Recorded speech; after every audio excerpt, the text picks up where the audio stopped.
E a continuação do estudo anterior da lição 7. Hoje é sábado, 25 de julho de 2026. São exatamente 10 horas e 19 minutos, horário que eu estou gravando o estudo. Compartilhe, curta, deixe seu comentário. Aqui em cima eu vou deixar playlist de todos os estudos que tivemos até agora. O que vimos no estudo anterior?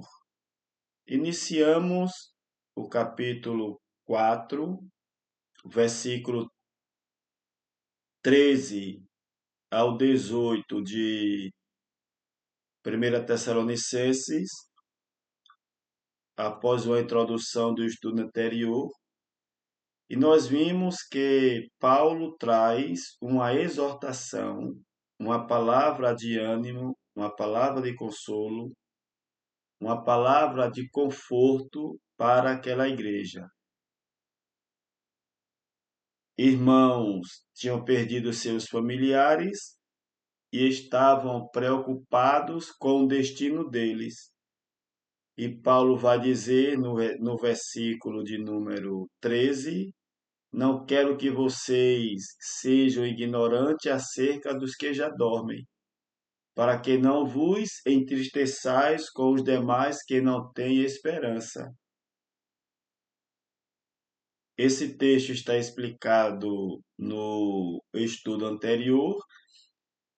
Eu aconselho você a ouvir, a estudar o último estudo, para que você acompanhe esse raciocínio. Vamos ao versículo de número 15, e nós vimos o que estava acontecendo lá na igreja. Na época de Paulo, tinha pessoas crendo em mensagens falsas, em mensagens enganosas. Muitas pessoas estavam sendo enganadas pelo sistema religioso da época de Paulo. Nós vimos a mensagem de Himeneu e Fileto, a urgência em Timóteo pregar o evangelho da graça que ele havia recebido de Deus através de Paulo, e hoje não mudou. Muitas pessoas hoje estão sendo enganadas por um sistema religioso, inclusive, inclusive, inclusive, acerca do engano, Paulo alerta em Colossenses capítulo 2, versículo 4. Na igreja que estava em Colosso, há um alerta para que a igreja ficasse atenta ao engano. Em Colossenses capítulo 2, versículo 4, Paulo faz um alerta claro contra o engano. Quer dizer, na época de Paulo já havia um engano, uma mensagem enganosa, uma mensagem que não estava em conformidade com o evangelho pregado, anunciado por Paulo. E em Colossenses capítulo 2, versículo 4, ele diz: e digo isso para que ninguém vos engane com palavras persuasivas. Esse texto mostra que Paulo estava preocupado com pessoas que, por meio de discursos, de mensagens aparentemente sábias, mensagens aparentemente verdadeiras, mas eram mensagens que estavam desviando os irmãos, a igreja, da verdade de Cristo. Eram mensagens que estavam indo de encontro, que era contrária ao que Paulo estava anunciando. Entendeu? No capítulo 1 de Gálatas, esse mesmo sistema estava invadindo a igreja em Gálatas. em Gálatas, no capítulo 1, versículo 8 ao 9, é o mesmo problema em Colosso. O mesmo problema que a igreja em Colosso estava enfrentando acerca do engano, e Paulo prevenindo a igreja disso, estava acontecendo também na Galácia. Ainda em Colossenses capítulo 2, versículo 8, disse Paulo: tende cuidado para que ninguém vos faça presa sua por meio de filosofias e vãs sutilezas, segundo a tradição dos homens, segundo os rudimentos do mundo e não segundo Cristo. Ainda em Colossenses capítulo 2, versículo 18, há um alerta contra aqueles que enganam por meio de mensagens falsas e enganosas. Então, o problema de mensagens enganosas não era só ali em Colosso. Esse sistema religioso também chegou na Galácia, na região da Galácia, onde estava a igreja dos Gálatas. E no capítulo 1, versículo 8 ao 9, Paulo escreve: ainda que nós, ou mesmo um anjo vindo do céu, vos pregue outro evangelho, além do que vos tenho anunciado, seja anátema. Anátema é maldição, é não receber uma palavra, um evangelho que gera maldição. O evangelho que leva as pessoas a viverem uma vida cristã em desobediência a Deus.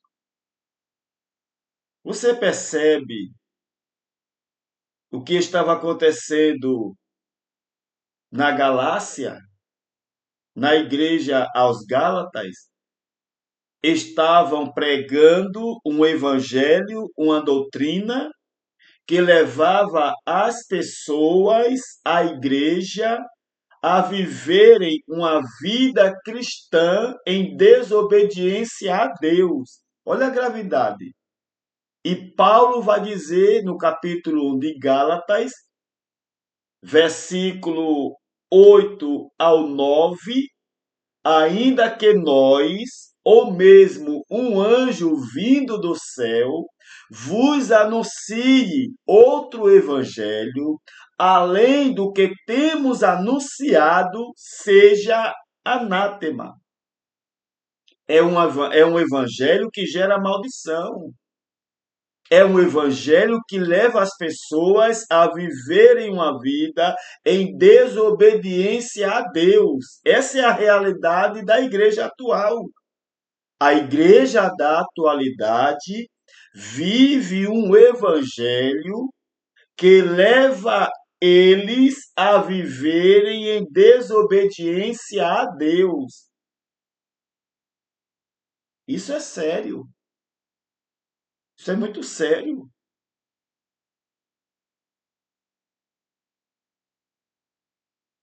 E Deus usa Paulo para dizer: Deus usa Paulo em Gálatas para dizer: se alguém pregar outro evangelho, não receba. Ainda que um anjo vindo do céu pregar outro evangelho diferente do que eu prego, não receba. Era o que estava acontecendo na igreja ali na Galácia.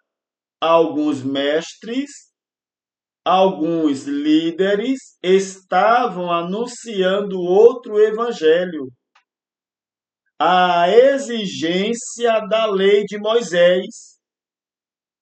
Já em Colosso, Paulo alerta contra o perigo de os cristãos serem enganados por filosofias, tradições humanas, acréscimos, culto aos anjos, regras religiosas que afastavam as pessoas de Cristo. Portanto, o princípio é o mesmo. Paulo combate o engano e protege a igreja de ensinos que desviam as pessoas do verdadeiro evangelho.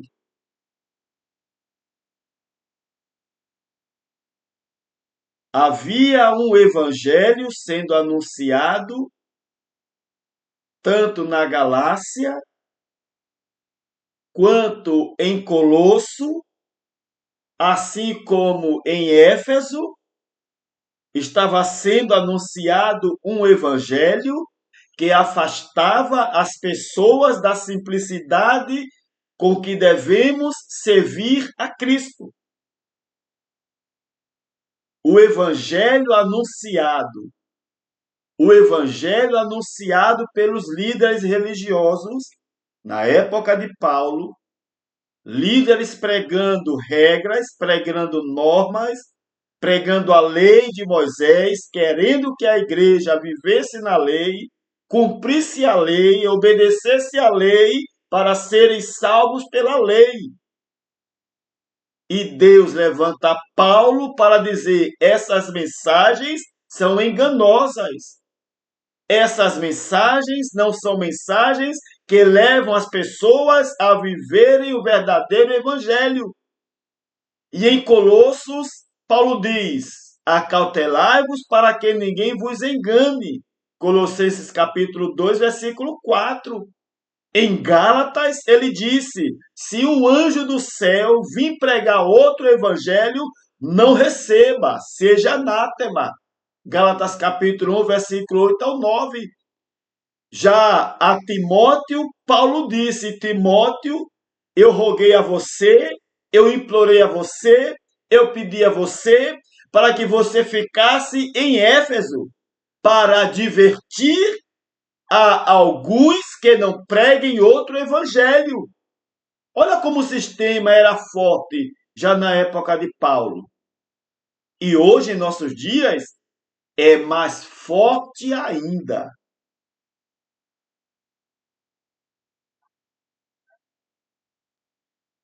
Tinha pessoas crendo nas mensagens falsas, enganosas. Muitas pessoas estavam sendo enganadas, presas no sistema. E hoje mudou? Não. É o que vimos no estudo anterior.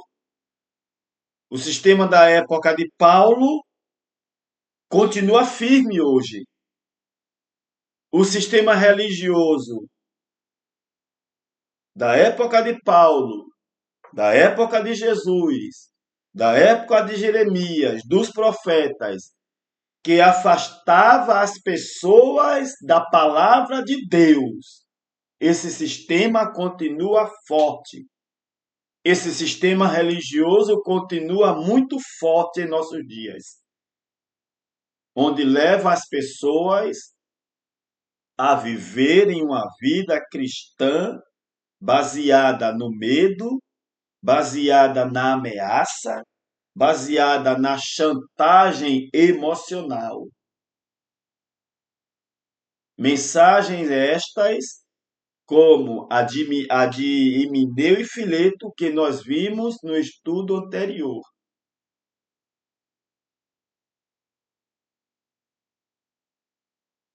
E Paulo vai dizer a Timóteo: Timóteo, pregue a palavra. Não fique calado diante desse engano. Não se prostre a esse engano. Pregue a palavra. Louvado seja Deus. Aleluia. Louvado seja Deus.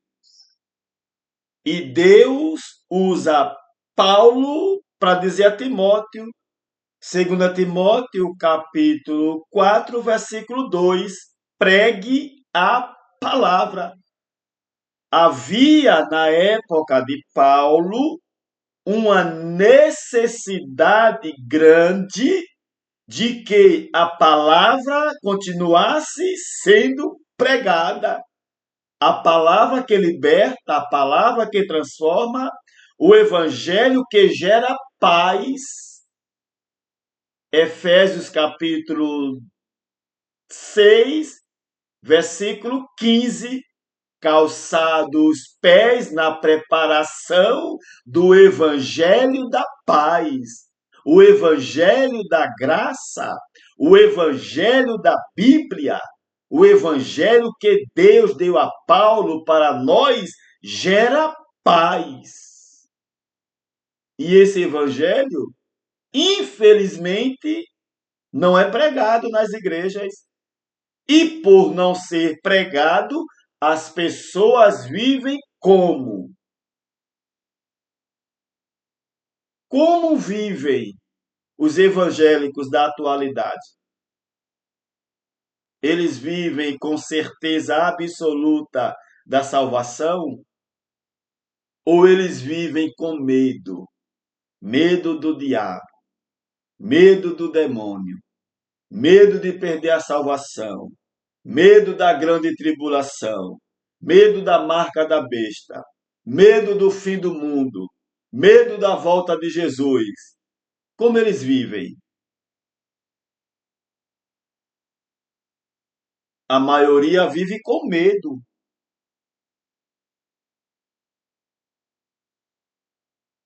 Era assim que eu vivia dentro do sistema religioso, com medo. Mas a graça libertou. Como disse Jesus, conhecereis a verdade e a verdade vos libertará. Essa é a verdade que liberta. O evangelho da graça de Deus é a verdade que liberta. É o que vimos no último estudo. A urgência, a responsabilidade dada a Timóteo de pregar a palavra, de anunciar a palavra, de não se omitir, de não se calar, de não se prostrar para aquele sistema. Amém? Vamos dar continuidade, parte 2 do nosso estudo. Se você tem Bíblia, abra sua Bíblia em 1 Tessalonicenses, capítulo 6, versículo 15. Dizemos-vos, pois, pela palavra do Senhor, que nós, os que ficarmos vivos para a vinda do Senhor, não precederemos os que dormem. Olha o que Paulo está dizendo. Enquanto Himeneu e Fileto pregava que a ressurreição já aconteceu, porque a ressurreição só poderia acontecer na volta de Jesus. A ressurreição só poderia acontecer com a volta de Jesus. Enquanto Jesus não voltasse, a ressurreição não tinha acontecido. Himeneu e Fileto, ao dizer que a ressurreição já tinha acontecido, ele estava dizendo que Jesus já tinha voltado. E Paulo vai dizer no capítulo 4, versículo 15 de 1 Tessalonicenses, dizemos-vos, pois, pela palavra do Senhor, que nós, os que ficarmos vivos para a vinda do Senhor, não precederemos os que dormem. O que é que Paulo está dizendo? O Senhor ainda não veio. A ressurreição ainda não aconteceu. Mas Himeneu e Fileto dizia que tinha acontecido. Olha a guerra doutrinária na época de Paulo. E hoje mudou? Não, é a mesma coisa hoje. Guerra doutrinária é a mesma coisa. Pessoas pregando, pessoas ensinando que Jesus ainda vai voltar. Quando, na realidade, Jesus ainda não tinha voltado na época de Mineu e Fileto, na época de Paulo, na época de Pedro. Mas hoje, quase 2000 anos depois, claro que Jesus já voltou. É claro que Jesus Cristo já voltou. E por que isso não é ensinado nas igrejas? Sabe por quê? Porque é necessário que as pessoas fiquem presas no sistema religioso, porque isso gera muito, mas muito recurso, muito lucro financeiro.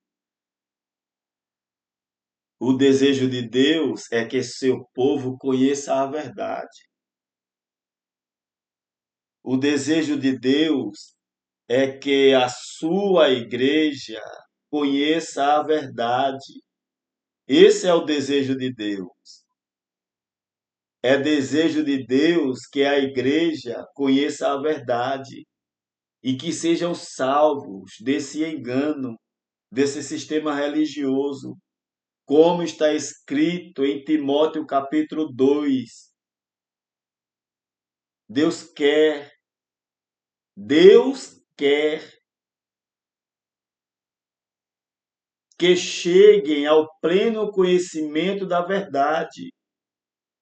Se você tem Bíblia, abra sua Bíblia em 1 Timóteo capítulo 2, versículo 3 ao 4, porque isto é bom e agradável diante de Deus, nosso Salvador, o qual deseja que todos os homens, todos os eleitos, todos os escolhidos sejam salvos. Salvo de quê? Salvo do sistema religioso, salvo do engano, e cheguem ao pleno conhecimento da verdade. Deus deseja que as pessoas, que seus eleitos, que a sua igreja seja salva desse engano, desse sistema religioso. Deus deseja que chegue ao conhecimento da verdade. É o desejo de Deus para a minha vida e para a sua vida. Conhecimento. Conhecimento. É o desejo de Deus. Conhecimento. Conhecimento quero, diz Deus. Oséias capítulo 6, versículo 3.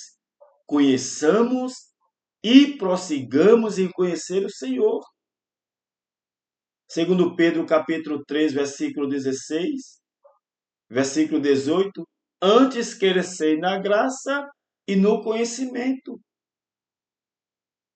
Conhecereis a verdade e a verdade vos libertará. É desejo de Deus que você, eu, a igreja do Senhor, conheça a verdade. Em 2 Timóteo, capítulo 2, versículo 24 ao 26, Paulo diz que o servo do Senhor deve instruir com mansidão aos que resistem, na esperança de que Deus lhes conceda arrependimento para conhecerem plenamente a verdade. e escapem do laço do diabo. A palavra usada por Paulo em 2 Timóteo 2, 24 a 26, onde ele fala para conhecerem plenamente a verdade e escaparem do laço do diabo, a palavra diabo é opositor, é adversário. E era justamente uma alusão ao sistema religioso da época de Paulo. Era um diabo, era um opositor, era aquele que se levantava contra a mensagem de Paulo.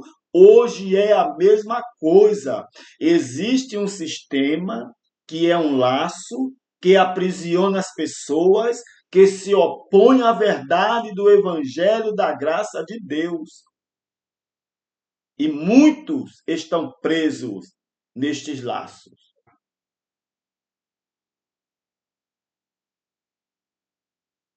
É a palavra grega para diabo,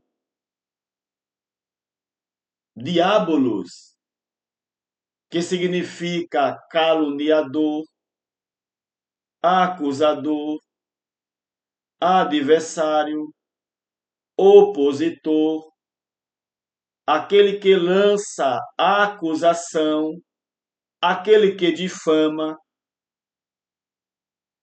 E não é isso que faziam com Paulo? E não é o que fazem com todos os que pregam contra o sistema religioso? O que é que eles fazem? Eles acusam, caluniam, se opõem.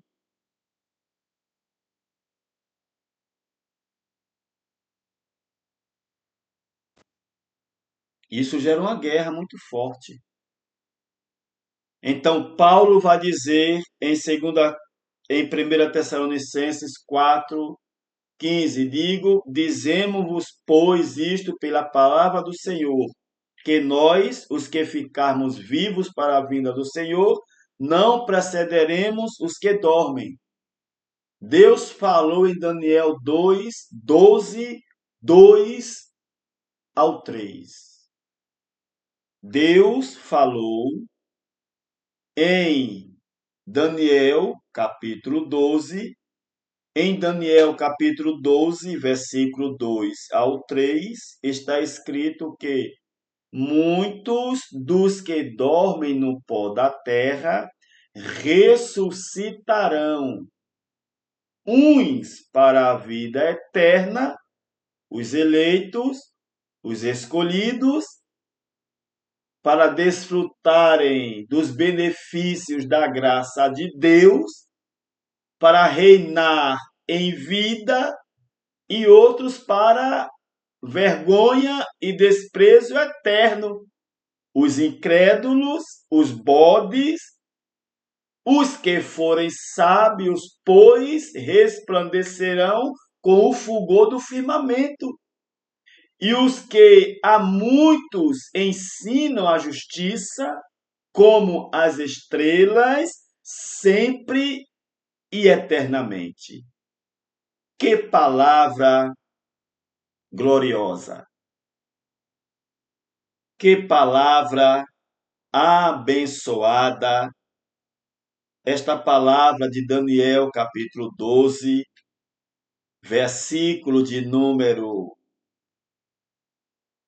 3, 2 e o 3. É uma profecia sobre a ressurreição. É uma profecia sobre a ressurreição. O texto de Daniel 12 fala sobre o juízo de Deus, que ainda não tinha acontecido, mas que ia acontecer. E faltava pouco tempo. A carta aos Tessalonicenses foi escrita em que data? Em que data Em que data a carta foi escrita? A primeira carta aos Tessalonicenses foi escrita por volta do ano 50 ou 51, pelo apóstolo Paulo, acompanhado por Silas e Timóteo. Naquele momento em que a carta aos Tessalonicenses foi escrita, a volta de Jesus não tinha acontecido, mas estava próximo de acontecer. E essa vinda de Jesus seria em juízo, em julgamento. E no momento em que Paulo escreve a carta aos Tessalonicenses, estava perto. Já em Daniel capítulo 12, versículo 2 ao 3, o momento não estava perto, faltava muitos anos ainda. Por isso o anjo disse a Daniel: cerra o livro, fecha o livro, porque estava longe ainda, faltava muitos anos, séculos. Já quando Paulo escreve aos Tessalonicenses e diz, capítulo 4, versículo de número 15, dizemos-vos, pois, isto pela palavra do Senhor, que nós, os que ficarmos vivos para a vinda do Senhor, não precederemos os que dormem. Percebe? Os que dormem, os que tinham morrido em Cristo.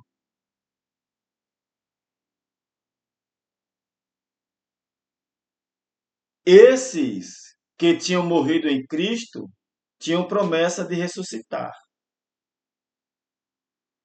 Todos os eleitos de Deus que morreram antes do ano 70 ainda não tinham ressuscitado de fato e de verdade,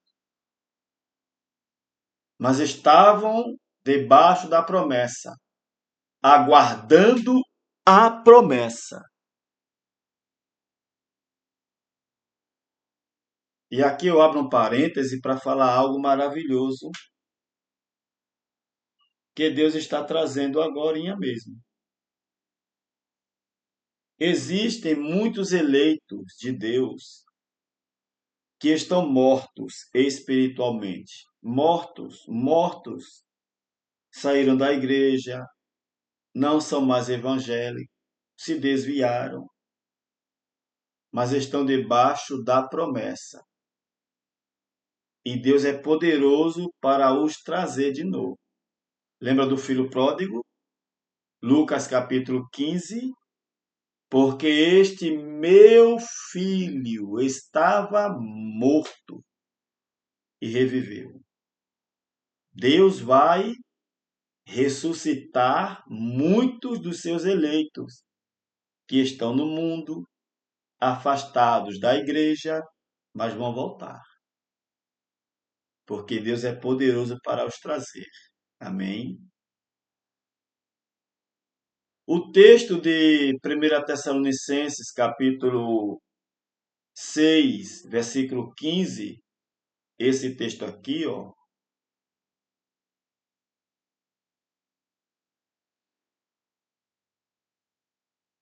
este texto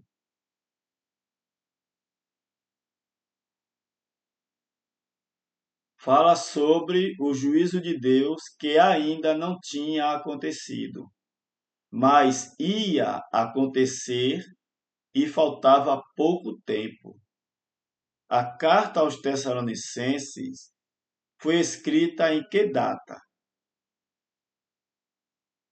A primeira carta aos Tessalonicenses foi escrita por volta do ano 50 a 51 depois de Cristo. Por isso Paulo disse: aos que ficarmos vivos para a vinda do Senhor. Por que Paulo disse isso? Porque ele sabia que a vinda do Senhor era para o tempo dele, para a geração dele, a geração do primeiro século. Por isso ele disse isso. Naquele momento, a volta de Jesus, que seria em juízo, estava perto. Quando Paulo escreve 1 Tessalonicenses, capítulo 4, versículo 15, estava próximo o julgamento de Deus. Aconteceu no ano 70, faltava entre 19 e 20 anos. Agora chegamos a um dos pontos mais importantes deste estudo e deste texto, que é o verso 16 e o 17, que diz: 1 Tessalonicenses capítulo 4, versículo 16, diz assim: Porque o mesmo Senhor descerá do céu com alarido e com voz de arcanjo e com trombeta de Deus, e os que morreram em Cristo ressuscitarão primeiro. Por causa desse texto, muitos acreditam. Eu não sei se você acredita, talvez você acredite nisso.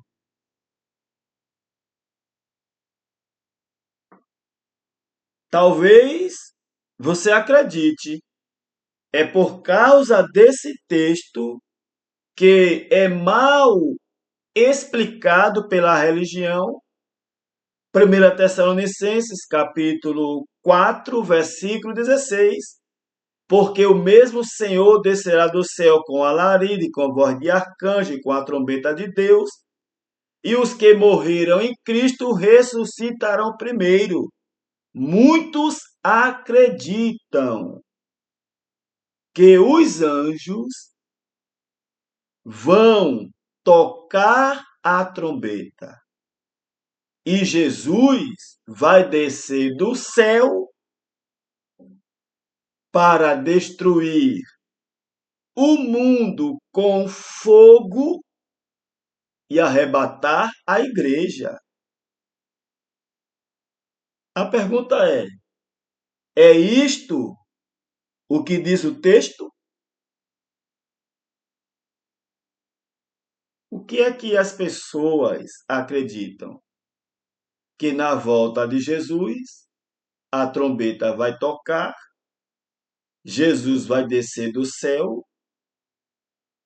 para reunir as nações, para socorrer Jerusalém, e em seguida destruir o anticristo, acabar com o mundo, e a igreja desce do céu para reinar com Cristo aqui na terra. Isso é verdade? É isso que o texto diz? Não, não é isto que o texto diz. Vejamos. Antes de continuar, precisamos entender que tudo já foi consumado na cruz. Como diz em João 19:30, palavras de Jesus, está consumado. Todas as coisas já foram consumadas na cruz. Porém, só foi estabelecido, entrou em vigor de fato e de verdade no ano 70. Do ano 70 em diante, todas as coisas consumadas entraram em vigor. É como no caso dos aposentados. O dinheiro está na conta horas antes da data exata do pagamento. Ou não é assim? Por exemplo, se ele recebe no dia 5, na madrugada do dia 5, por volta de 3, 4 horas da madrugada, o dinheiro está na conta, mas bloqueado. Só fica desbloqueado, só fica liberado quando o dia amanhece, a partir das 5 da manhã. Na cruz, Jesus consumou tudo, todas as coisas, mas só foi concluído de fato e de verdade no ano 70 com a vinda de Jesus em juízo. Por isso diz em Efésios capítulo 2, versículo 6, e nos ressuscitou juntamente com ele.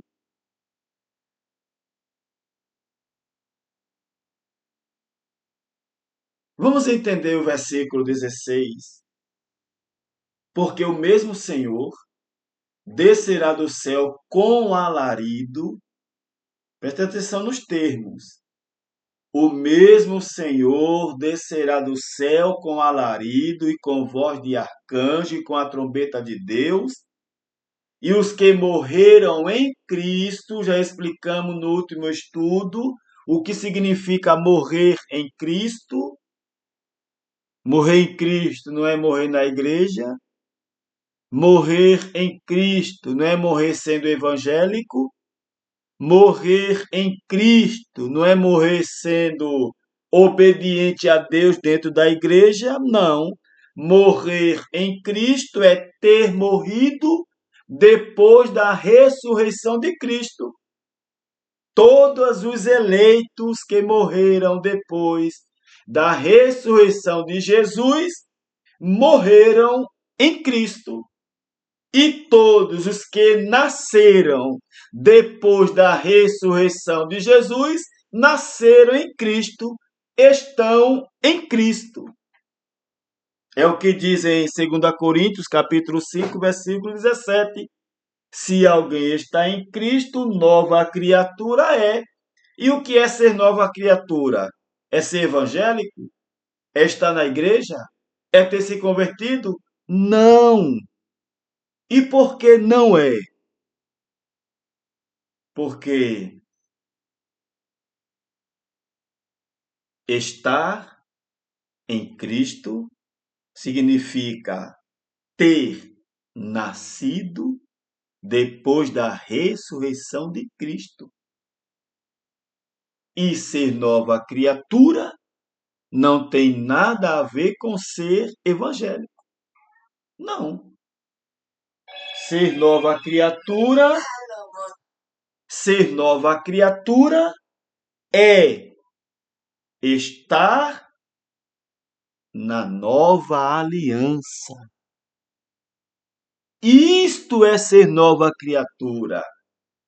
É estar, é ter nascido na nova aliança.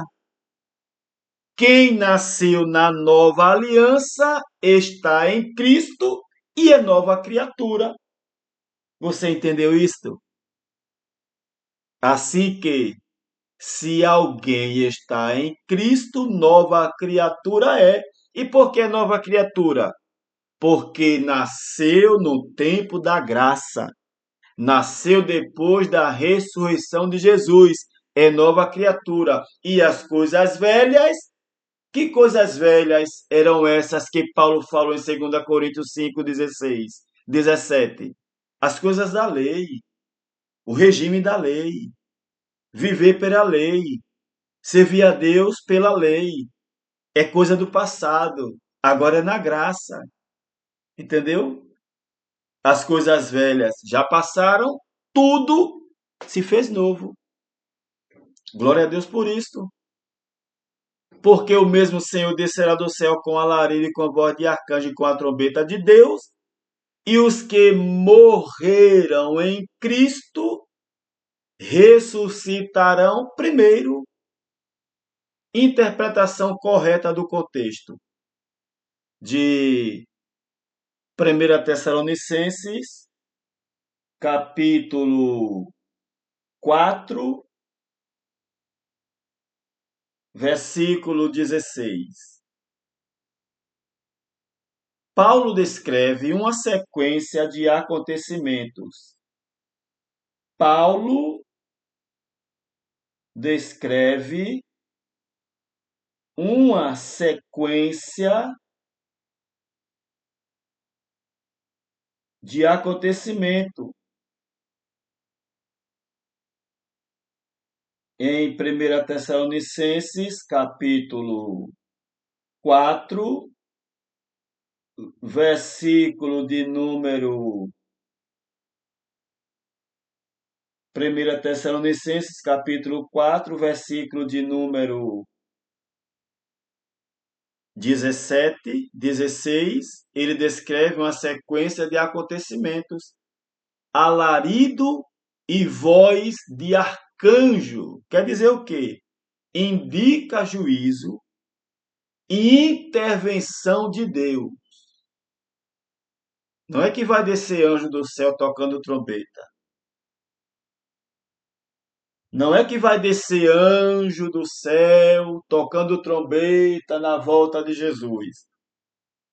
Se você aguarda trombeta tocar para Jesus voltar, você está sendo enganado, viu? Não vai tocar nenhuma trombeta na terra, tá certo? Alarido e voz de arcanjo indica o juízo de Deus, a ação de Deus. Trombeta é um sinal de Deus para toda a criação, associado ao julgamento histórico. Entendeu? Então, quando Paulo diz: o mesmo Senhor descerá do céu com alarido e com voz de arcanjo e com a trombeta de Deus.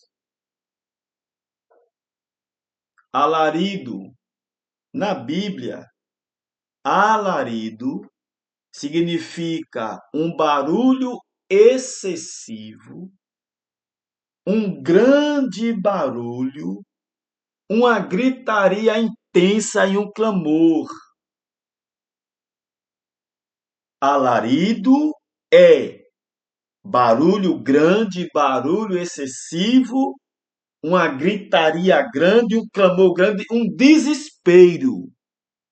Imagina o desespero. Imagina uma multidão de pessoas desesperada, gritando, clamando. Dependendo do contexto, pode referir-se tanto a um clamor de guerra e confusão quanto a um som solene de triunfo ou a uma manifestação de grande juízo, quando Paulo diz: o Senhor descerá do céu com alarido e com voz de arcanjo e com a trombeta de Deus. Ele está dizendo juízo. Deus vai descer com juízo sobre Jerusalém. É juízo, é julgamento. 1 Tessalonicenses, capítulo 4, versículo 16, fala da vinda do Senhor, da descida do Senhor sobre juízo, com julgamento. E depois do julgamento, o que é que vai acontecer? Aqui. E os que morreram em Cristo ressuscitarão primeiro.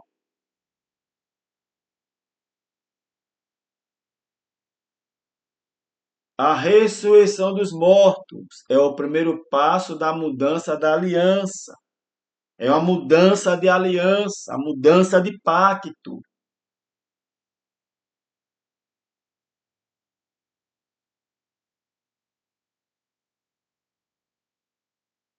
No Antigo Testamento, a trombeta nem sempre estava associada a uma festividade.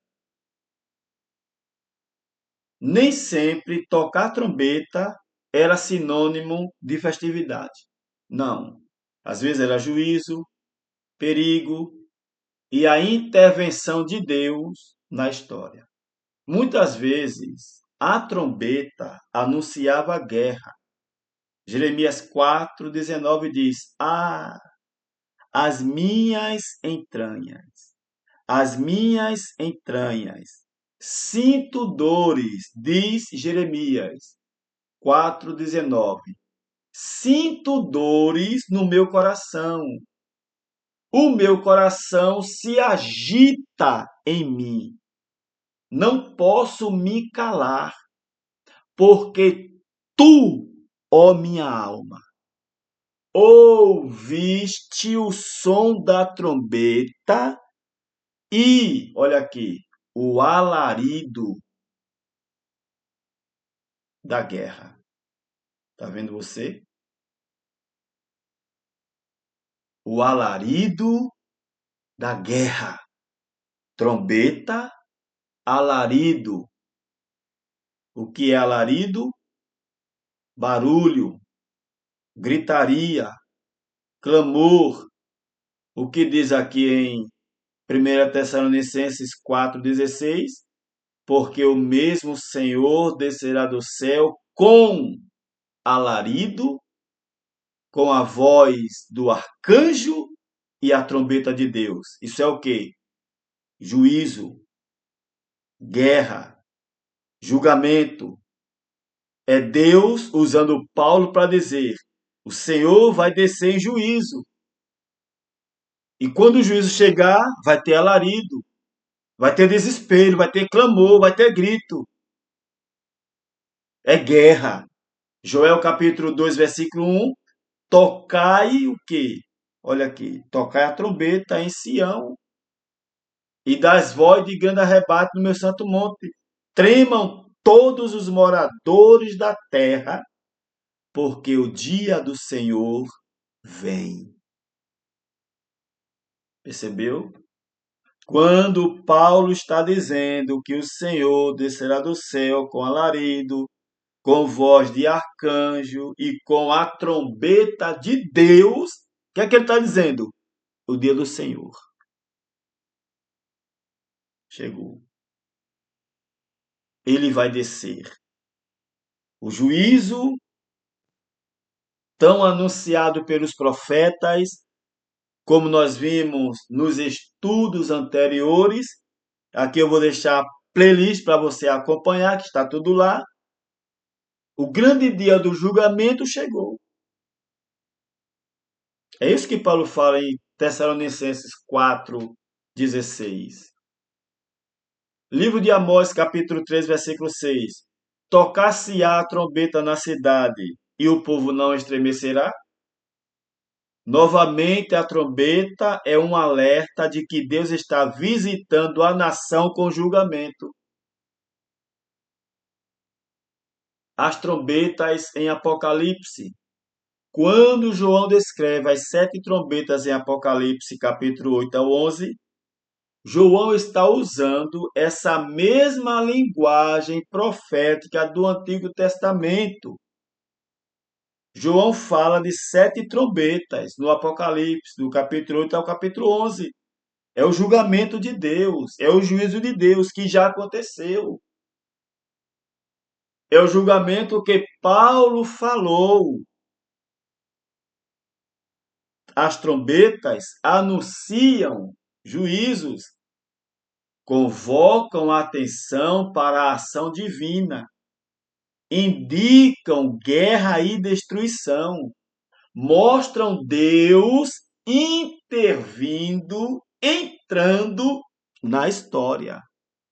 As trombetas não são vistas principalmente como um chamado para uma retirada da igreja da terra. Se você aprendeu que a trombeta fala do arrebatamento da igreja, que ainda vai acontecer, você aprendeu errado. A trombeta fala de anúncios sucessivos do julgamento que culminaria, que terminaria na destruição de Jerusalém no ano 70. A trombeta já foi tocada. O juízo aconteceu no ano 70. Livro de Amós, capítulo 3, versículo 6, como nós vimos. Tocar-se a trombeta na cidade e o povo não estremecerá. Novamente, a trombeta é um alerta de que Deus está visitando a nação com julgamento. Versículo 17 de 1 Tessalonicenses, capítulo 4. Depois nós, os que ficarmos vivos, olha aí, olha o que Paulo está dizendo. Depois nós, os que ficarmos vivos, ele acreditava que estaria vivo, que ficaria vivo para ver, presenciar a vinda do Senhor em juízo. Entendeu? porque ele sabia que era para o primeiro século. Por isso ele usa a palavra, a expressão nós. Nós quem? Nós do primeiro século. Nós não é quase 2000 anos depois. Nós do primeiro século, nós desta geração, os que ficarmos vivos, seremos arrebatados juntamente com ele nas nuvens, a encontrar o Senhor nos ares, e assim estaremos sempre com o Senhor.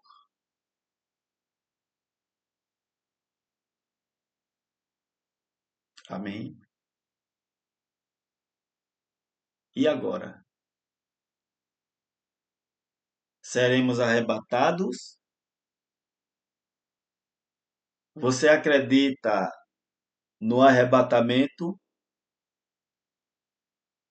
Essa é a visão de arrebatamento que foi passada para nós.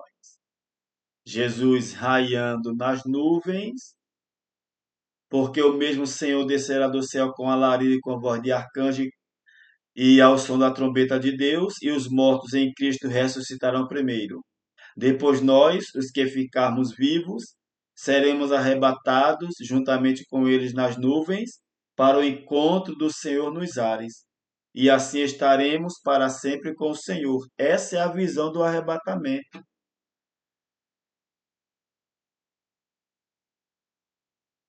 Você acredita mesmo que esse arrebatamento é bíblico? Que Jesus vai raiar nas nuvens e vai arrebatar a igreja? Você acredita mesmo que o arrebatamento será assim? Você acredita mesmo de fato e de verdade que o arrebatamento será assim? Você acredita de verdade que este é o arrebatamento bíblico? Jesus raiando nas nuvens, levando a igreja e muitos ficando? Você acredita mesmo que este é o arrebatamento bíblico? Você acredita que esse é o arrebatamento? Que o arrebatamento é mesmo assim? E se não for assim? E se te enganaram? E se não for verdade? E se o arrebatamento não for assim? E digo mais, e se o arrebatamento já aconteceu? E se Jesus já voltou? Claro que ele já voltou. Claro que o arrebatamento não é assim. Não é assim um arrebatamento. Você acredita que o arrebatamento é assim? Você crê que o arrebatamento será assim? Sinto muito lhe informar, mas você foi enganado. Sinto muito lhe informar, mas lhe enganaram. Como me enganaram também. É, graças a Deus que se cumpriu a profecia, porque as ações de Jesus eram ações proféticas. Você sabia disso? As curas que Jesus efetuava eram curas proféticas. Jesus não curava por curar. A cada cura, ele estava mostrando que ele era o Messias, que estava cumprindo as profecias messiânicas, mas também eram curas relacionadas ao que ele iria fazer também. E no capítulo de número 9 do Evangelho de João, Jesus abriu os olhos do cego em um processo. Ele colocou lama, ele pegou a terra, cuspiu na terra, fez lama, colocou no olho e disse a ele: vá se lavar. Ele foi se lavar e começou, viu pouco árvores e viu embaçado, mas depois ele ficou curado completamente. A cura espiritual é assim, entendeu? Deus não abre os olhos de uma vez, é processo. O entendimento da palavra é processo. Ter os olhos iluminados para entender, para compreender, e quando a Bíblia diz olhos iluminados, Efésios 1,18, é a mente iluminada pela palavra de Deus. E é um processo. Se Deus não tivesse iluminado os olhos do meu entendimento, eu ainda estava acreditando que o arrebatamento é desse jeito aí. Jesus raiando nas nuvens, muitos subindo, poucos subindo, porque essa é a fé das pessoas, muito chamado, pouco escolhido, poucos subindo, muitos ficando e o mundo em uma desordem total. Mas graças a Deus que abriu minha visão espiritual, me deu entendimento e hoje eu vejo. Como disse, como disse o cego, eu era cego e agora eu vejo. As pessoas dentro do sistema religioso são cegas, estão cegas. Elas não têm a mente, o entendimento iluminado. Porque o sistema coloca uma venda, coloca uma escama. Lembra de Saulo? Por que ele perseguia a igreja? Porque ele tinha uma escama que não o deixava ver que Jesus era o Cristo. E que escama era essa? Os preceitos da lei. A própria lei, com seus preceitos, com suas regras, cegou o entendimento de Paulo. A própria pregação da igreja, as doutrinas, os ensinos, as regras, têm deixado as pessoas cegas. Eu era uma delas. Mas Deus, por sua misericórdia, iluminou os olhos do meu entendimento. Glória a Deus por isso. Então, se você acredita que o arrebatamento é assim, ou vai ser assim, vamos ver o que diz o texto, de fato e de verdade. 1 Tessalonicenses, capítulo 4, versículo 17. Depois nós, os que ficarmos vivos, seremos arrebatados juntamente com ele nas nuvens, a encontrar o Senhor nos ares.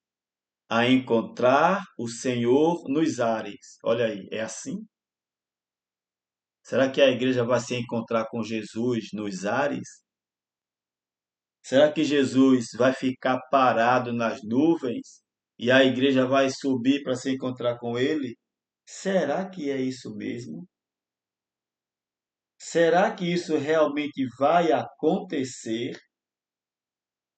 Será que Jesus vai vir do céu, vai ficar parado nas nuvens e a igreja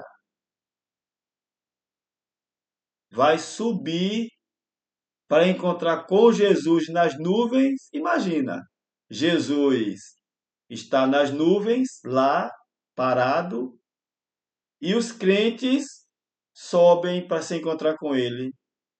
Olha que loucura! É coisa do filme,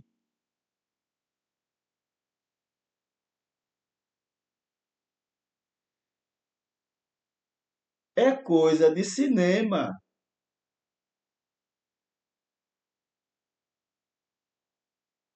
é coisa de cinema.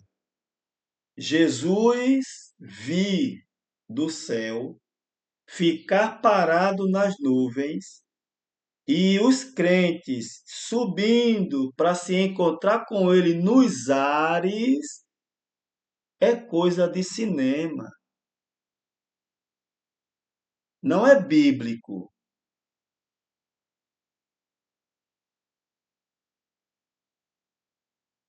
é coisa de cinema. Então, vamos ao que realmente significa. Vamos à palavra arrebatar. Arrebatar no grego é harpazo, arrebatamento. Texto original: seremos arrebatados. Palavra grega para arrebatado é harpazo.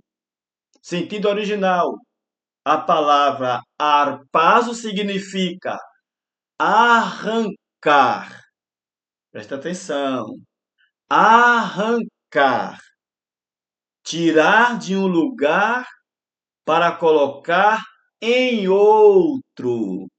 Prestou atenção aí? Vou repetir. Quando Paulo diz: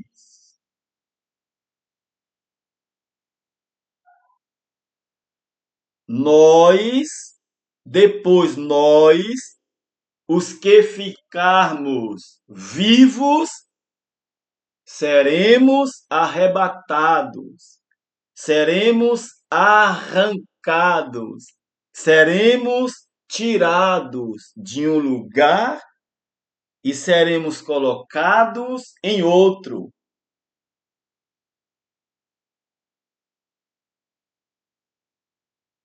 Arpazo, tirar de um lugar para colocar em outro. O que isso indica? Indica mudança de aliança, resgate espiritual, transferência dos cristãos do antigo sistema, da antiga aliança, do antigo pacto para a nova aliança, para o novo pacto em Cristo. Seremos arrebatados significa seremos arrancados da antiga aliança e seremos colocados na nova aliança. Colossenses capítulo 1, versículo 13 diz: Ele, Deus, nos tirou, arrancou, transportou, arrebatou da potestade das trevas todo aquele sistema religioso de regras, de normas, eram trevas, porque afastava as pessoas de Deus e nos transportou para o reino do Filho do seu amor. Está claro ou não está? Colossenses 1,13 diz: Ele, Deus, nos tirou. Tirou quer dizer arrancou, libertou, arrebatou.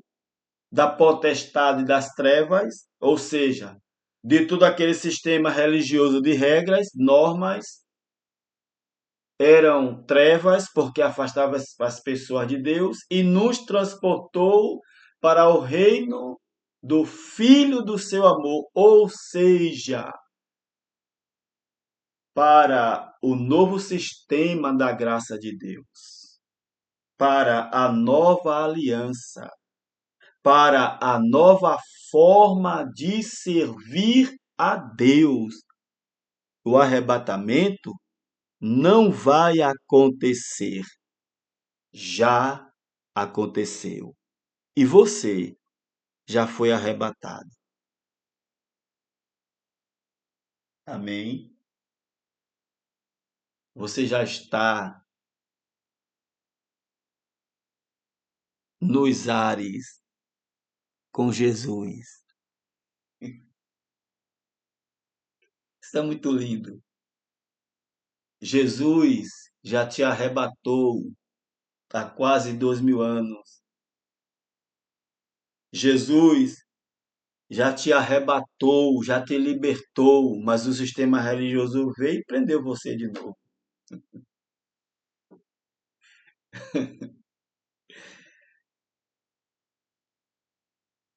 Foi justamente disso que Jesus falou em João 14, primeiro. Vai vendo. João 14, 1 ao 3. Não se turbe o vosso coração, crede em Deus, crede também em mim. Na casa de meu pai tem muitas moradas. Se não fosse assim, eu vos teria dito, pois vou preparar-vos lugar.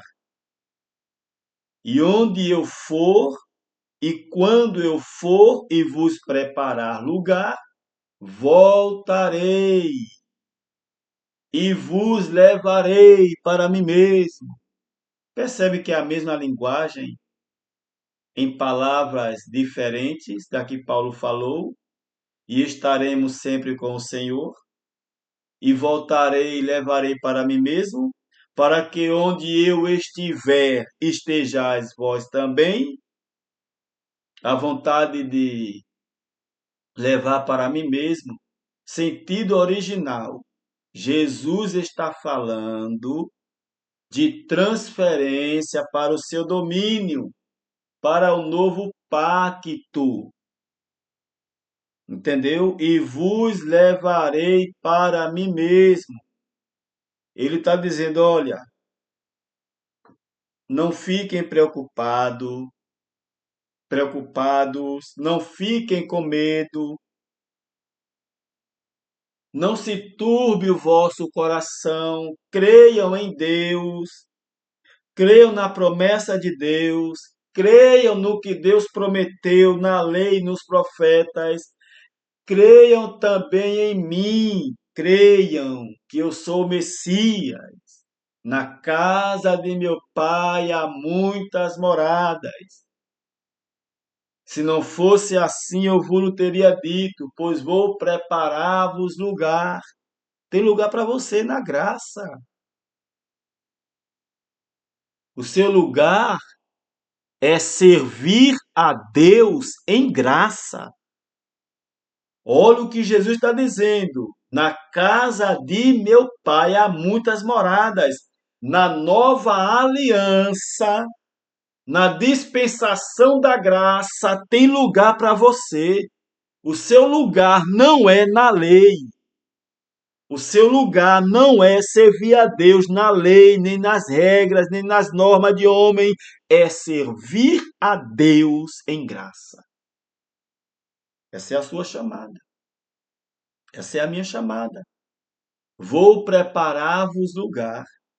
E quando eu for e vos preparar lugar, voltarei e vos levarei para mim mesmo, para que onde eu estiver, estejais vós também. A vontade de Jesus é esta: levar para mim mesmo. O que significa isto? Jesus está falando da transferência para o seu domínio, para o novo pacto. Entendeu? O que é que ele está dizendo? Eu vou levar vocês para mim. Jesus está na lei? É? Jesus está na lei ou está na graça? Onde é que ele está agora? Onde está Jesus? Em que tempo está Jesus? Está no tempo da lei ou ele está no tempo da graça? Ele está no tempo da graça. Se ele estivesse no tempo da lei, ele estava onde? Em Jerusalém, em Israel. Ele era judeu, vivia como judeu, mas ele está no tempo da graça, na dispensação da graça, onde ele é o sumo sacerdote das nossas almas, o nosso pastor. Então, tanto em 1 Tessalonicenses 4,17, como em João 14, 1 ao 3, não há promessa de voar fisicamente para o céu. É uma promessa de posição espiritual jurídica. Entrar plenamente na nova aliança, no reino de Deus, no novo sistema espiritual e governamental que ele inaugura, a nova aliança. Isso é estar em Cristo. Está na nova aliança. Onde eu estiver, estejais vós também. Sentido original. Onde Cristo está em autoridade e domínio, ou seja, na nova aliança, no governo espiritual do Filho amado. Os discípulos participam espiritualmente do mesmo reino e da mesma autoridade. A palavra-chave do texto, tanto em João 14, 1 ao 3, como em 1 Tessalonicenses 4, 13 ao 18, é mudança de aliança. Palavra-chave, levar para mim mesmo, arpazo espiritual, transferência da antiga para a nova aliança, é nova morada, é nova administração do reino, e não um transporte físico. João 14, 1 ao 3, conecta-se diretamente com 1 Tessalonicenses 4, 1 a 16 a 17. O arrebatamento histórico não é voo. Arrebatamento é mudança de aliança, é arrebatar, é arrancar, é tirar do novo pacto e colocar, ou melhor, é tirar do antigo pacto, da antiga aliança e transportar e arrebatar para a nova aliança. Isso é o que diz 1 Tessalonicenses 4, 13 ao 18, que está ligado a João 14, 1 ao 3. Linha do tempo. Anos 70 e o arrebatamento histórico. Antes do ano 70, cristãos vivos na geração de Paulo viviam no sistema do antigo sacrifícios e leis. Mesmo na época de Paulo, o templo ainda estava de pé, a lei ainda estava em vigor, judeus ainda viviam debaixo da lei. Atos capítulo 15 fala sobre isso. Eles viviam ainda naquele sistema. O templo de Jerusalém ainda estava funcionando e Paulo ensina em 1 Tessalonicenses 4, 16 ao 17 sobre o alarido, a trombeta, a voz do arcanjo e o arpazo que se cumpriu no ano 70. Em 70 depois de Cristo se cumpriu o juízo de Deus, destruição de Jerusalém pelos romanos, templo totalmente destruído, fim do sistema sacrificial, cumprimento do arrebatamento, o arpazo cristãos transferidos do antigo para a nova aliança. Não há subida física, mas posição espiritual plena, mudança de pacto, antigo sistema encerrado, novo sistema, novo reino, sistema da graça, nova aliança estabelecida. E para a nova aliança, Deus deu o evangelho da graça, pelo qual devemos servir a Deus, conforme Atos 20 e 24 e Hebreus 12 e 28. Tanto João 14, 1 ao 3, quanto 1 Tessalonicenses 4, 13 ao 18, fala da mudança de aliança, onde Jesus é o sumo sacerdote e o sacrifício final. Cristãos participam do novo reino, da nova aliança, da nova morada. João 14. Na casa do meu pai há muitas moradas. Se não fosse assim, eu vos teria dito: vou preparar lugar, para que onde eu esteja, estejais vós também. Tem muita morada. Tem lugar para você na graça de Deus. João 14 é o fim do velho sistema, é o início da plena administração do reino de Cristo, e depois do ano 70, nova aliança totalmente estabelecida. Cristãos vivem no novo reino espiritual, o arpaz, o arrebatamento totalmente cumprido. Ensino popular de rapto físico futuro ainda não existia. Se você nasceu depois do ano 70, você já nasceu arrebatado. Você não vai ser arrebatado. Você já foi arrebatado há quase 2000 anos. Amém? Aqui encerramos mais um estudo abençoado para a glória de Deus. Lembre-se, o arpazo, o arrebatamento já aconteceu. Na casa de meu pai há muitas moradas. Ei, tem lugar para você na graça de Deus. Amém? Fica na paz, curta, compartilhe. Aqui em cima vou deixar a playlist desse estudo em nome de Jesus.